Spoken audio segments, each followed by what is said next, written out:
Mga Karos, good morning po. Good morning. Kamusta po tayong lahat? Ito, welcome back po muli dito sa aming channel. Bali, araw po ng Lunes ngayon. So, another day and another house improvement ngayong buong linggo. Ayan, bali, March 9. Yan, sana sa mga susunod na araw ay maganda pa rin po yung ating weather. So, ito si Molong, gamit-gamit natin. Nabawasan na po siya ng 2 bar sa kanyang gas. So, bala ko magpa-gas palagi kasi medyo tumataas na talaga yung gasolina. Kahit hindi pa naman po masyadong nababawasan yung gas, palalagyan po kagad natin. So lagi natin siya ipo-full tank. Ito mga Karos, papunta po tayo ng City Mini Home Depot dito sa Tile Center para dito sa project natin sa Phase 3. Tapos didiretso naman po tayo sa CMT Metal Roofing para po sa mga gutter, ano pa ba? Bibili tayo ng bubong, tapos magpipick up tayo ng gutter para dito sa Tansa Garden project natin. Mga Karos, samahan niyo po muli kami ngayong araw ng Lunes para sa mga ongoing project natin. Let's go! Tara! Ayan mga Karos, nandito na tayo. Yan, good morning sa mga client owner namin. Then nandito na rin po si client. Yan, pumipili po sila ng tiles. At tayo naman, ibibigay natin yung mga bilang. Yan, bali, na-late lang po ako kasi toolbox ngayon. Yung toolbox. Yan. Yan, nag-usap naman kami na mauuna na po sila. Morning! Morning my friend! Morning! Morning! Morning po! Ikaw na bahala sa code, no, pre, na? Sige. Yung mga ganito naman, porcelain, no, sir, na? Yan. Kuya, dun tayo. Diba? Si client, ito yung napili niya. So bali combination. So may pattern yung tiles, 60 by 60. Yan, porcelain para sa kanyang fence flooring. Ay, living area. 120. Pare, ito yung hindi ko na nga alam sinulat ang Hindi abot to. Hindi abot yan. Di sa ibang store. Tingnan mo kung kailangan kompleto. Yan ang napili ni client. Tsaka kailangan may pasobra, ha. Sige. Wait lang sir. Sige. Babalikan kita. Decostone naman. Bali, ASI yung brand. Ito yung brand niya. Pili sila client. Akala ko pa naman dati, isa-isa itong i-install. Meron na po siya na parang isa 10 by 20 ang sukat niya. Isang size, Maganda po yan. Putal-putal. Yan. Sobrang trabaho niya pag isa-isa. Pero meron po talagang ganun noon. Ayan. Okay na sana tayo rito sa City Mini Home Depot. Kaso nga lang, may mga tiles na napili sila client na kulang na. Pero ito yung mga sigurado.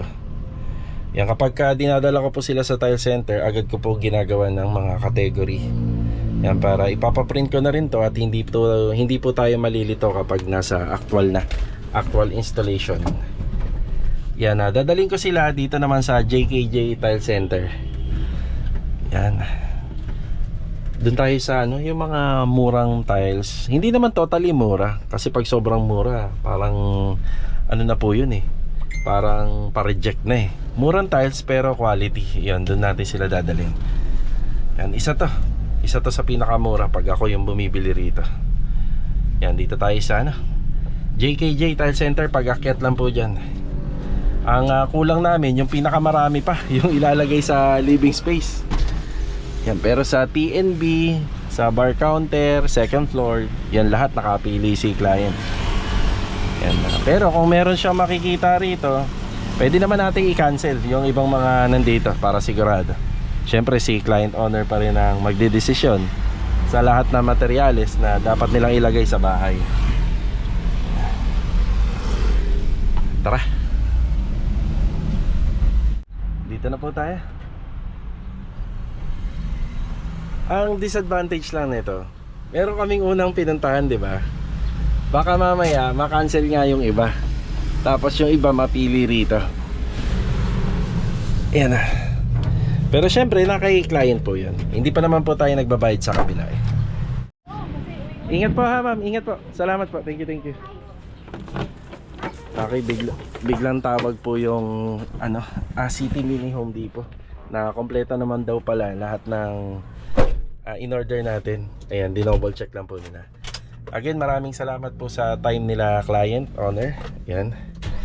Yan, busy po sila. Yan, napaka-busy kaya in-schedule natin na ganitong oras. Yan, kagandahan naman po is hindi na po kami namili rito. Okay na po. Kasi mababago yung presyo. So, syempre, kung konti lang yung bibili natin dito, hindi ganun kalaki yung discount. Ayan, babalik po tayo doon mamaya. Dediretso muna ako rito sa CMT Metal Roofing. Yan, babalik po tayo ron para bayaran kung magkano lahat ng mga in-order natin na tiles. CMT Metal Roofing. Ayan na.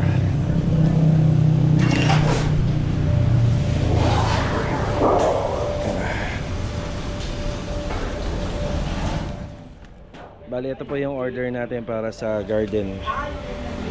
Yan, kasama na yung flash, wala pa yung flashing dito, sinepa, gutter at saka yung mga yero at saka yung consumable materials.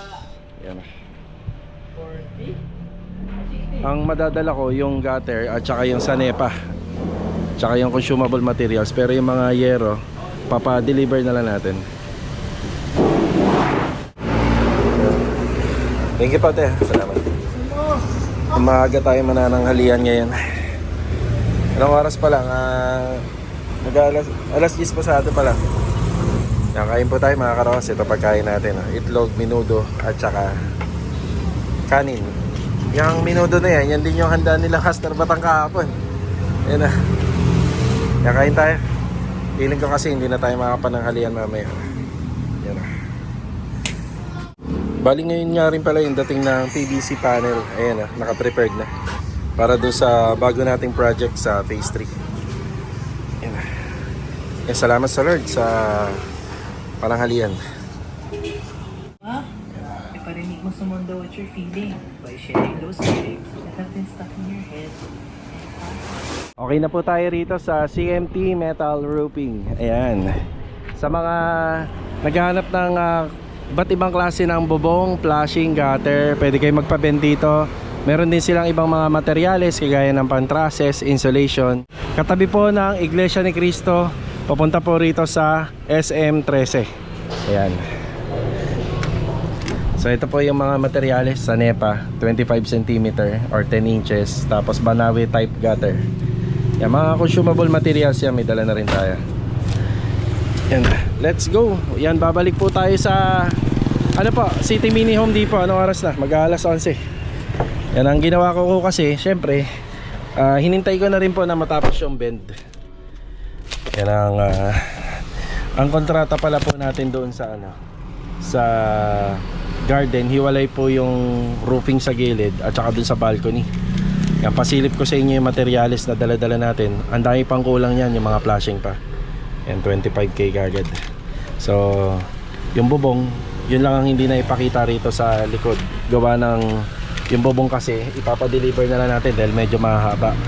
Tapos yung mga bakal na ginamit doon, nasa rin po, nasa 25,000 din mahigit. Yung mga nakikita nating bakal doon lahat.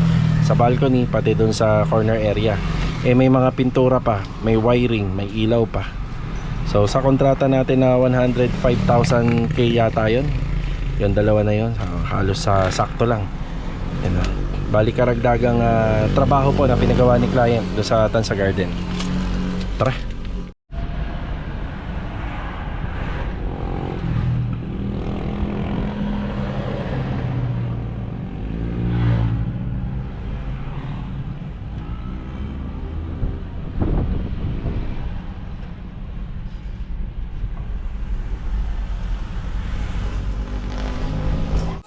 Big discount, my friend.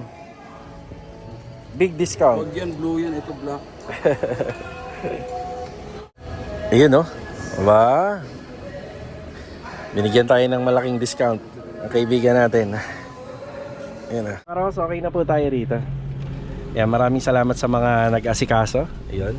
Nagka-problema pa nung una kasi yung ibang mga tiles hindi available. Bali, makukompleto po nila. Bali, ang gagawin sa ibang mga branches dadalhin dito.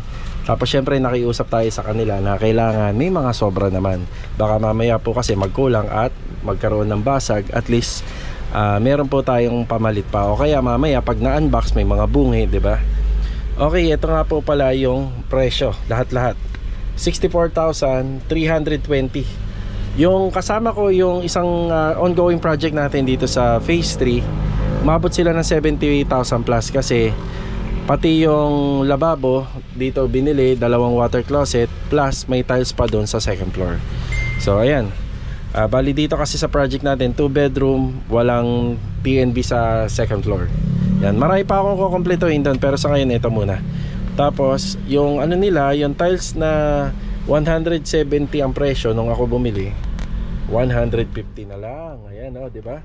Tapos yung mga tiles nila na 85 pesos, yan 70 na lang nung ako yung bumili. Tapos yung tiles nila na 60 by 120 na nagkakahalaga ng nasa 400, ilan ba yun? 445, 400 na lang binigay.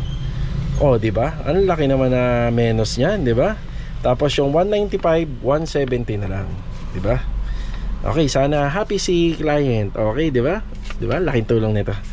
Let's go sa gasoline station muna tayo, tapos magtatan sa garden. 11:30, baka wala na tayong abutan sa site, baka nagpapahinga.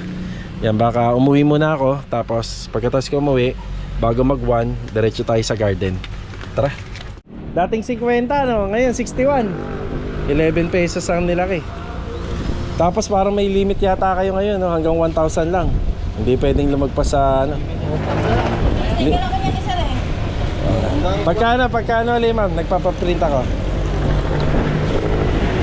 Kakaubusan na, no? Hindi naman naabot ng 1K yan dahil meron pa eh. Diba, may kasamang linis pa, no? Ayun. Maraming salamat sa naglinis ng salamin. Ayan, malinaw na ulit. Grabe, 11 pesos kaagad ang tinaas. Ayun, oh. Sana mahinto na talaga yung gera. Ay, hindi na tayo umuwi ng bahay. Ang oras na isa 12:30. Yan, diretso na po tayo sa Tansa Garden Premier Project. Tapos pupuntahan natin yung project natin dito sa Phase 4 Lumina Homes. Doon nakapwesto si Master Jojo. Tara. Nandito na po tayo sa Tansa Garden Premier Project natin. Ayan, magandang araw kila client owner. Yan, sakto, alauna. Yes, Sandy, good afternoon po. Tsaka kay Kuya Richard. Yan na. Ito yung mga dala natin. Ingat lang ho at matapakatalas yan. Stainless, 0.5 na smoke. Yan, gagamitin po nating gutter yan para dito sa harapan ng balcony. Tapos gagamitin din po nating inside gutter or dito naman po sa may sa may gilid sa extension. Yung isa dyan is a box type kasi naka inside gutter. Yung isa naman banawe type para kita yung disenyo niya rito. Tapos yung sa nepa na lang. Yan, wala pa sila Adonis ha. Umuwi sila Adonis. Doon nag-break. Yan, sila sana magbababa niyan. Yan. Tapos yung mga scaffolding galing Anyana, baka ibaba ko na rin. Kuya, kahit sa loob na lang. Yan, dito ko na lang din po ibaba kasi ito naman yung malaking project natin. Doon naman sa sa phase 3, pwede na yung mga coco lumbers doon. Yan, panigurado yan, maglalatag ng mga scaffolding yan dito para maabot po nila yung yung mga gilid para pag nagmasilya, yan, lalo na rito sa may corner. May handam yan na tayo. Ito yung consumable materials.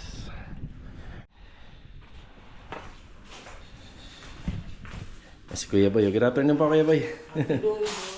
Tapos ito, nandito pala si Mot kaninang umaga. Yan, pinamasilya na rin natin to. At nagpunta na rin dito sila Master Batang. Yan, nagpunta na rin sila rito. Yan, dinoble na yung double check na yung kanilang mga sukat. Tapos balita ko bukas magkakabit na po sila. Yun naman yung usapan namin. Ngayon, kukuha ko ng gate pass dito sa admin office ng Phase 5. Yan.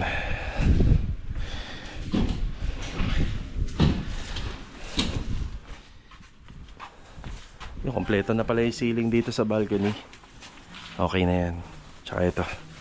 Okay na rin yan.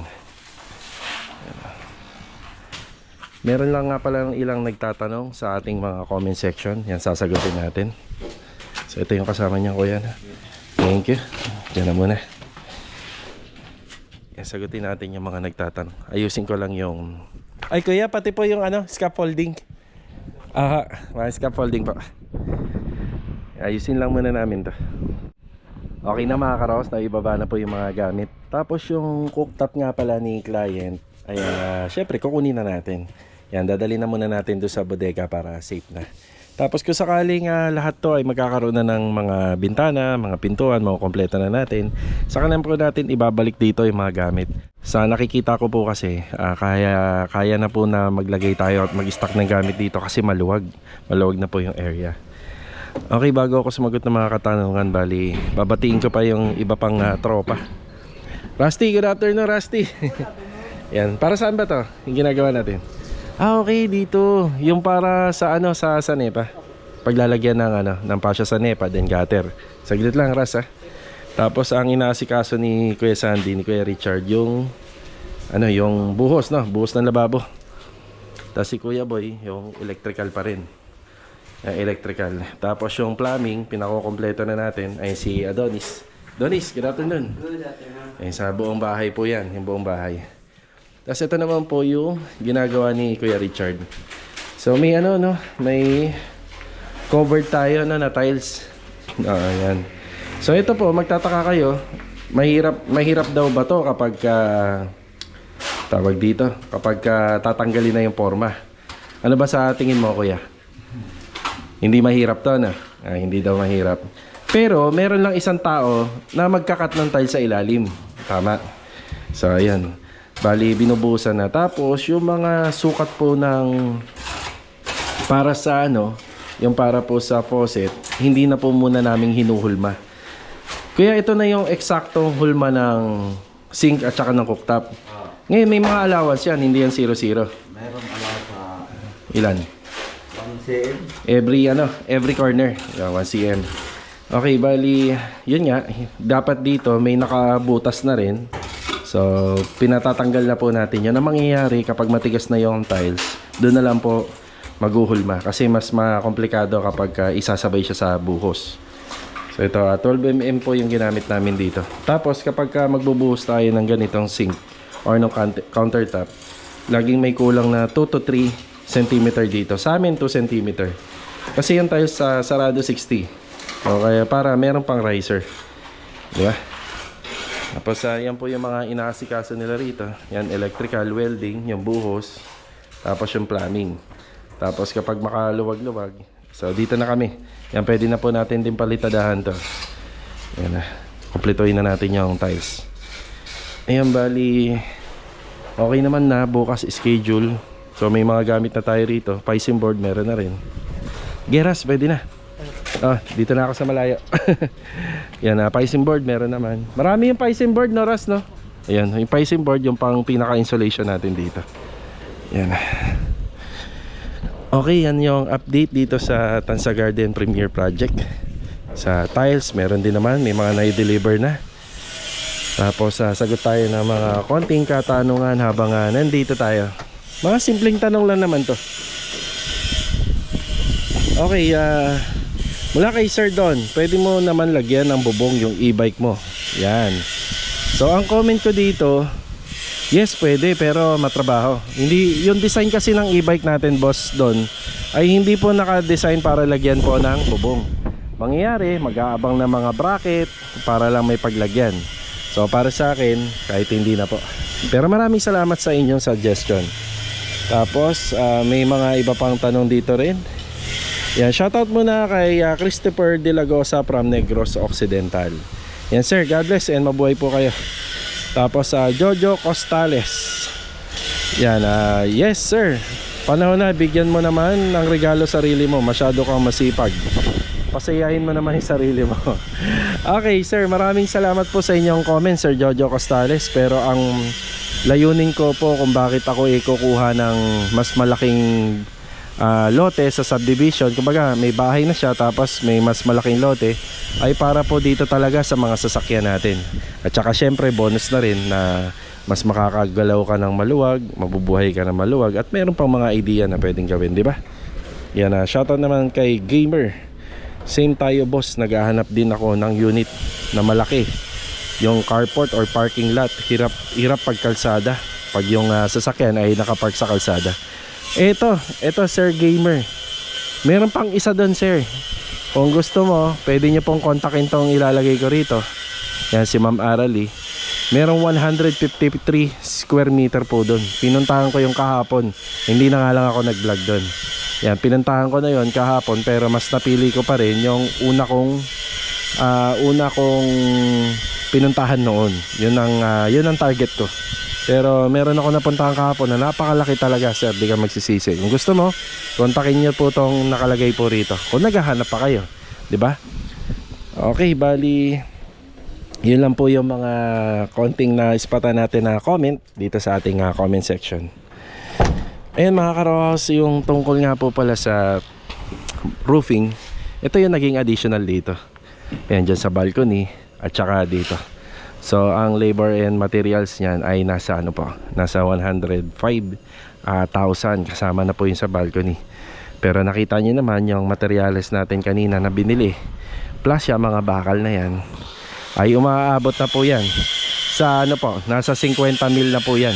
So 50,000. Syempre kasama pa yung mga wiring, pintura na ginamit, pang primer, at hindi pa po ako nakakabili ng mga flashing. So wala pa ako nabibili na flashing at saka ilaw. So ayan po, bigyan ko kayo ng idea. Yan yung sa balcony. Siyempre may kasama pa yan yung parang mga pamoste nya. Tapos kasama na doon yung sa Piscine board. Lalagay pa kami ng Piscine board. So ito, may dalawang sampayan, may lagayan ng ilaw. Tapos ganito yung disenyo nya, gamit yung tubular 1.5. Bali mga karos, hindi yan tinipid sa materyales. So sa halagang sabihin na natin flat 100k. Yan, may papagawa ng ganyan. Ang sukat nito isa 120 by po yan. So hindi ako nagkakamali, nasa 10 square meter yan. Tapos dito naman nasa 16 or 18 square meter. Yan. Yun nga, kung ipapahabol pa ni client to, malalaman natin. So dito, kung papalagyan pa ng bubong yan, tsaka to. So tingnan natin kung papahabol nila. Pero kung ipahabol man, basta nandito pa tayo, mas maganda. Alright. Tapos yung tiles natin kanina sa phase 3, ang deliver nun baka bukas o sa susunod na araw. Yan na, nakita nyo naman yung presyo kanina, 60,000 plus. Siyempre hindi lang naman tiles ang pinag-uusapan dyan, buhangin semento, adhesive cement pa, plus yung labor pa ng gagawa. O diba? Bali mga karos, hindi na yata ako makakada ng Anyana Beller East Project. Ayan, bali toolbox naman kaninang umaga. Bali pinagmitingan na po namin lahat ng gagawin po doon. Ayun. Tapos nandito tayo sa phase 4. Ayan, magandang araw po sa client owner natin. Ayan, dito gumagawa si Master Jojo, finishing carpentry. Ayan, good afternoon pala kay Master Jojo. Yan na. Okay, bali, meron na nga pala tayong mga pina-deliver na rito, mga materyales. Ayan, mga kindray na 2x4, mga local marine na solid plywood po yan, na 3-port. So, ang paggagamitan po niyan, itong ating TV console, tapos itong ating narito, bar counter. Okay, ito nga po pala yung mga design na ginawa ko para kila client. Ayan. So, bago naman po natin ginawa yan, meron din naman po tayong basis at saka references. Siya nga pala, dito sa Lienake Builders po, hindi po kami persahan na humihingi ng plano galing po sa architect. Yan, kung maaari sila magpasa ng sample at saka plan na kahit sketch lang or written, yan, kayang-kaya na po namin yung gawin. So itong ina-assemble ni Master Jojo, so ito yung pinaka-setup ng plano. Una nga doon sa plano ni client, dapat 3 bedroom. Alam niyo naman, hindi na magkakasya 3 bedroom dyan, no? Unless sasakupin natin to. Ngayon, pag sinakop natin to, makakompromise yung toilet and bathroom. So, ibig sabihin, mawawalan siya ng location. So, yan. Ganyan po ang hatian niya kung 3 bedroom. Okay, ito yung bedroom 1.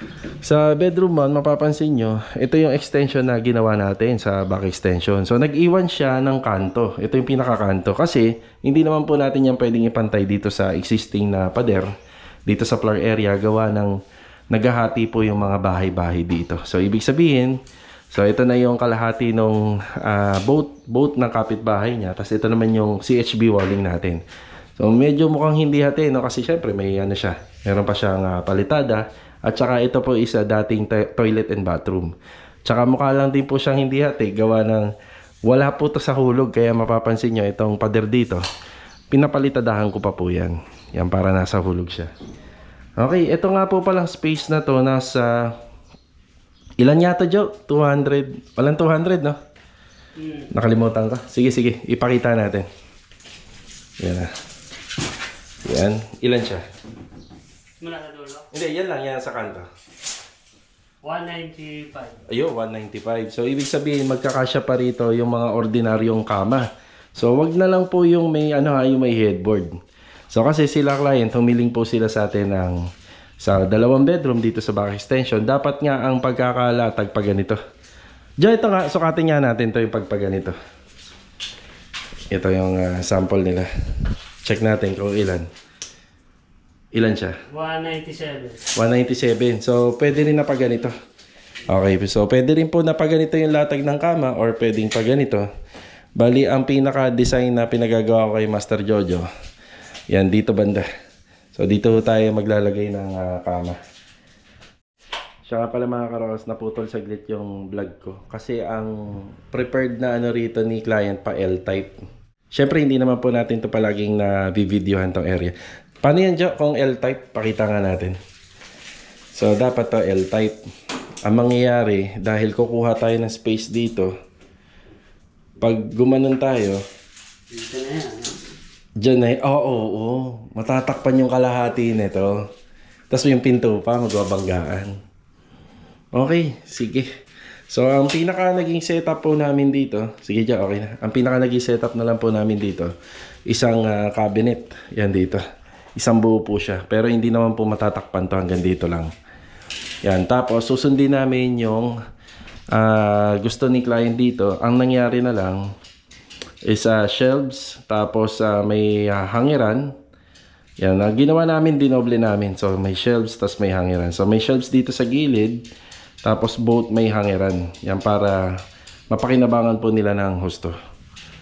Yan, tapos dito naman, pwede po nilang ilagay yung kama na papaganito or papaganito naman. So, pwedeng mamili kahit saan. So, kasya po siya. Kasi lagpas 90 cm. So, yan yung unang setup. Tapos, sa pangalawang setup po rito, yan, dito medyo naging komplikado. Kasi ang pinaka magiging setup lang po ng kama rito, isang padiretso dito. Yan, isang padiretso lang po siya. Ngayon, ang setup ng cabinet, bali, naka-sliding door po siya. Yan, naka-sliding. So, dun sa taas, yan, sliding door. Tapos, dito naman po sa baba, sliding door. Kasi, ang magiging paneling po nito, so, nahati po to sa 3. Ngayon, kung 3 tigpipintuan po ang gagawin natin, hindi pa rin po enough para sumagad po siya dito sa pader. Ang mangyayari, so, ito yung kama, babangga po sa kama yung pinto. Kaya ang pinaka-prepared dito, sliding door na lang. Mas maganda sliding door tapos mirror pa, no? Mas maganda. Mas elegante. So, yan po yung setup. Yung ginagawa na ni Master Jojo. So, para dito pa lang po yan. Sa kabila. Ayan mga karaos, mainit na. Bali, hanggang dito na lang po muna pala yung vlog natin ngayong araw po ng Lunes. Maraming salamat po muli sa pagbisita at walang sawa nyo po suporta dito sa aming channel. So, itong mga pinaliwanag ko pala dito, syempre araw-araw po nanonood yung client natin. Ang kliyente natin ito, yung iba po ay nandito sa Pilipinas, yung iba naman po nasa ibang bansa. So, mas maigi po na mas napapahayag po natin sa pamamagitan po ng pagpapaliwanag yung kanilang mga pinagagawa dito sa kanilang bahay. So, ayan, abangan po natin yung mga pinagagawa po nila rito. Yan, ito na po yung isa sa mga tututukan natin sa mga finishing project natin. So, hanggang sa muli. Kita-kita na lang po ulit. Ito, paalam po muna. Tara! Hindi ako makalayo rito sa Lumina. Meron kasi tayo paparating na delivery. by Alala Move. Yun yung mga PVC panel para doon sa bagong project natin. Dapat doon alauna eh. Hanggang ngayon wala pa. Hindi kaya nag-double booking. Ayan mga karosa, dito na yung PVC panel. Medyo ano na talaga, langaning oras na yung dating. Ang nakabook kasi alauna po siya ng hapon, pero dumating ito mag-alas 4 na.